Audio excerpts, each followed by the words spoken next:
এতিয়াও এটা প্ৰশ্ন ৰৈ যায় যে ছাত্ৰ ছাত্ৰীসকলে মাতৃভাষাত পৰীক্ষাত লিখাৰ সুযোগ পাব নে নাপাব সেই কথাটো স্পষ্ট হোৱা নাই। চৰকাৰখনৰ পতিয়নযোগ্যতাত মানুহৰ সন্দেহ উপজিছে। কেৱল দ্বিভাষিক পাঠ্যপুথি প্ৰকাশ কৰিলেই নহ'ব, প্ৰশ্ন কাকত দ্বিভাষিক হ'ব লাগিব, ছাত্ৰ ছাত্ৰীয়ে নিজৰ ইচ্ছা অনুসৰি মাতৃভাষাত লিখাৰ সুযোগ পাব লাগিব, নহ'লে আন্দোলন অব্যাহত ৰখাৰ বাহিৰে কোনো বিকল্প নাথাকিব।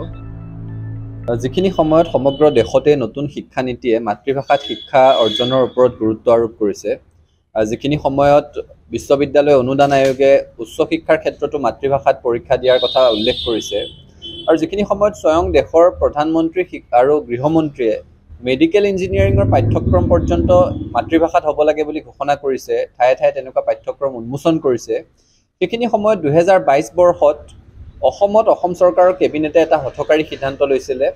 ষষ্ঠ শ্ৰেণীৰ পৰাই অংক আৰু বিজ্ঞান বিষয় দুটা ইংৰাজী মাধ্যমত পঢ়াবৰ কাৰণে তেওঁলোকে সিদ্ধান্ত লৈছিলে। সদৌ অসম ছাত্ৰ সন্থা, নিখিল বড়ো ছাত্ৰ সন্থা, অসম সাহিত্য সভা, বড়ো সাহিত্য সভা, আমি যৌথভাৱে ইয়াৰ প্ৰতিবাদ কৰিলোঁ। অসমৰ প্ৰায়বোৰ শিক্ষক সংগঠনে ইয়াৰ প্ৰতিবাদ কৰিলে, সকলো জনজাতীয় জনগোষ্ঠীয় সাহিত্য সভাই ইয়াৰ বিৰোধিতা কৰিলে, কিন্তু চৰকাৰ আকুৰগোজ হৈ থাকিলে। শেহতীয়াকৈ ছাত্ৰ সন্থাই ধাৰাবাহিকভাৱে আন্দোলন অব্যাহত ৰাখিলে। নিখিল বড়ো ছাত্ৰ সন্থা, বড়ো সাহিত্য সভাই বিটিআৰ অঞ্চলত সংগ্ৰাম অব্যাহত ৰাখিলে।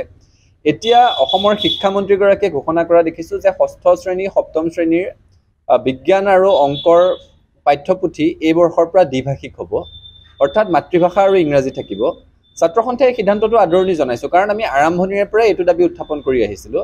ছাত্ৰ সন্থাই সদায়ে কৈ আহিছোঁ যে বিজ্ঞান আৰু অংকৰ যিসমূহ পাৰিভাষিক শব্দাৱলী আছে, অৰ্থাৎ টাৰ্মিনলজি যিখিনি, সেইখিনি যদি ইংৰাজীত শিকায় আমাৰ ক'বলগীয়া একো নাই। এতিয়া দ্বিভাষিক পাঠ্যপুথি হোৱাৰ লগে লগে সেই দিশতো ছাত্ৰ ছাত্ৰীসকল উপকৃত হ'ব, আৰু দ্বিভাষিক পাঠ্যপুথিৰ কথা নতুন শিক্ষানীতিও কৈছে।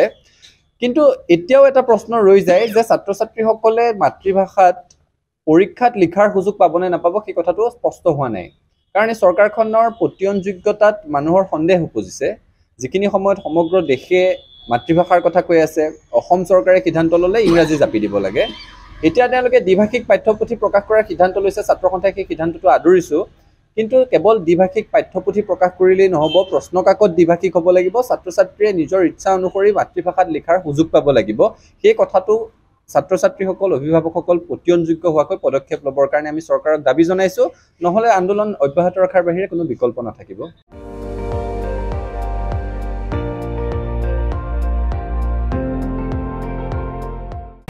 আপুনি চাই আছে ND24, সৰ্বশ্ৰেষ্ঠ নহয়, সৰ্বোত্তমৰ দৌৰ।